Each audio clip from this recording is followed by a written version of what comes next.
Bukod kay Kim Chu, isa pa sa most hated actor ngayon ng mga manonood, ay ang award-winning kapamilya star na si JM De Guzman.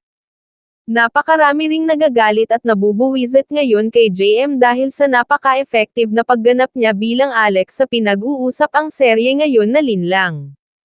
Ayon kay JM, talagang napakalaki ng naging impact sa kanya ng role ni Alex, na isang abogadong kumabit sa asawa ng kanyang kapatid na ginagampanan ni Kim at Paulo Avellino, bilang sina Juliana at Victor. Binuking ni JM, na kapag may gusto siya nakukuha niya. Pero sa maling paraan lagi. Sobrang grateful nga na maraming nagko-comment, nagfe-feedback at maraming tumatangkilik. And maraming galit sa akin. Maraming napipikon. Maganda talaga yung pagkasulat ng script kaya susunod na lang ako, pahayag ni JM.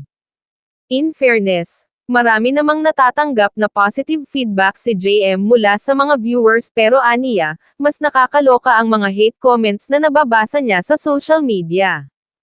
Maraming nagagalit sa akin, maraming naughty trigger doon sa palabas, doon sa nangyayari sa plot. Sa isang Instagram post, nagpasalamat si JM sa co-actors nito na sina Paulo Avellino, at Kim Chu, at sa lahat ng taong patuloy na nagmamahal at nagtitiwala sa kanya sa kabila ng mga nagawa niya umanong sablay noon. Magaan din daw katrabaho sina Paulo at Kim, na lagi lang nagkukulitan at masaya sa set ng Linlang.